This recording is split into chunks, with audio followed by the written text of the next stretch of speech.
membawakan video tentang geopolitik dan wawasan Nusantara. Selamat menyaksikan.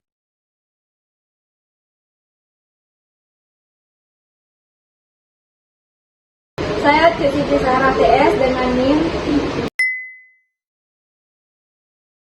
Saya Gubrina Anissa dengan NIM. Saya Naifah Humaira dengan NIM. Saya Nurul Ikramah dengan NIM. Saya Rifan Rizky dengan NIM. Saya Alfeda dengan NIM.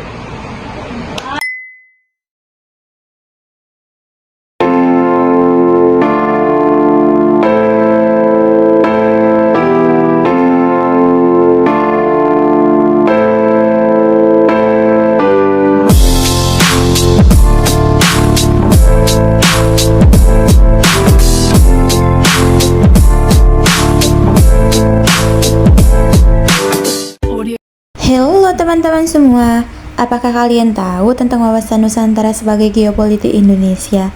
Pasti sudah tidak asing lagi ya guys. Ingin tahu wawasan Nusantara sebagai geopolitik lebih dalam? Simak video berikut ini.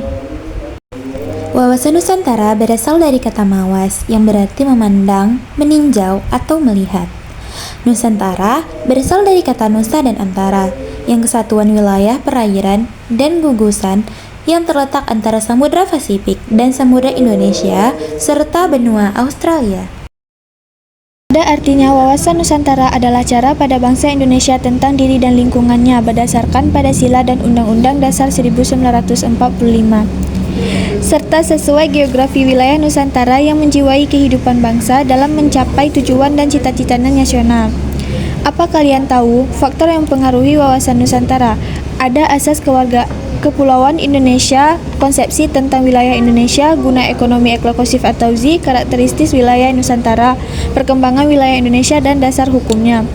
Selanjutnya, ada aspek wilayah Nusantara sebagai perjuangan Indonesia mewujudkan negara kepulauan. Yang pertama, ada alunasi pada tahun 1939 dengan menetapkan besar lebar laut 3 mil, dan yang kedua ada deklarasi Juanda pada tahun 1957 dengan batas laut 12 mil dari garis yang menghubungkan titik-titik keluar pulau.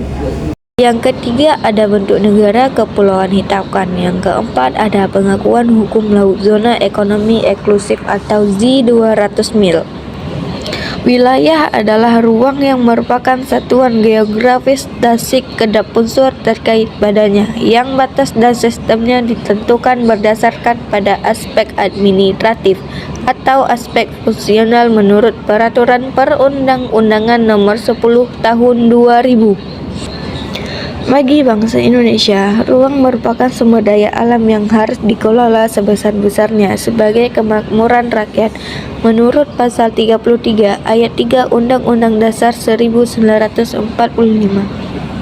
Indonesia terletak pada koordinat 6 lintang utara, 95 bujur barat, 141 lintang selatan, dan 45 bujur timur. Di antaranya ada benua Asia dan Australia, serta antara Samudra Pasifik dan Samudra Hindia, sehingga disebut negara kepulauan terbesar di dunia. Jumlah pulau sebanyak 18.110 buah yang meliputi pulau besar maupun kecil, dan 6.000 pulau tidak berpenghuni. Selanjutnya, kewajiban sebagai negara kepulauan menentukan alur laut dan rute penerbangan sesuai ketentuan internasional. Setelah itu, dapat membuat skema pemisah lalu lintas, dan yang terakhir, tunjukkan sumbu-sumbu alur laut dan skema pemisah lalu lintas dalam peta dan umumkan sebagai mestinya. Apa kalian tahu gaya politik? Geopolitik dapat diartikan sebagai sistem politik atau peraturan-peraturan dalam wujud kejaksanaan nasional yang didukung oleh aspirasi nasional geografik. Pada dasarnya, kepentingan yang titik beratnya terletak pada pertimbangan geografi wilayah atau teritorial dalam arti luas suatu negara yang apabila dijalankan akan berdampak langsung pada sistem politik sebuah negara. Geopolitik juga dimaknai sebagai penyelenggaraan negara yang setiap kebijakannya dihubungkan dengan masalah-masalah geografi, wilayah, atau tempat tinggal sebuah bangsa. Selanjutnya, ada paham geopolitik bangsa Indonesia dalam konteks wawasan Nusantara. Karena bagi Indonesia, geopolitik adalah kebijakan dalam rangka mencapai tujuan nasional dengan memanfaatkan keuntungan letak geografis negara yang berdasarkan pengetahuan ilmiah tentang kondisi grafis tersebut. Terakhir, manfaat wawasan Nusantara sebagai geopolitik Indonesia. Yang pertama, diterima dan diakuinya konsepsi Nusantara di forum internasional. Yang kedua, wawasan Nusantara menjadi salah satu sarana integrasi nasional. Dan selanjutnya, penerapan wawasan Nusantara menghasilkan cara pandang tentang keutuhan wilayah Nusantara yang perlu dipertahankan oleh bangsa Indonesia. Yang keempat adalah pertambahan luas wilayah sebagai ruang hidup memberikan potensi sumber daya yang besar bagi peningkatan kesejahteraan rakyat. Yang kelima adalah pertimbangan luas wilayah teritorial Indonesia. Nah, cukup sampai di sini ya guys tentang wawasan Nusantara sebagai geopolitik di Indonesia. See you. Sekian video kami akhiri. Wassalamualaikum warahmatullahi wabarakatuh.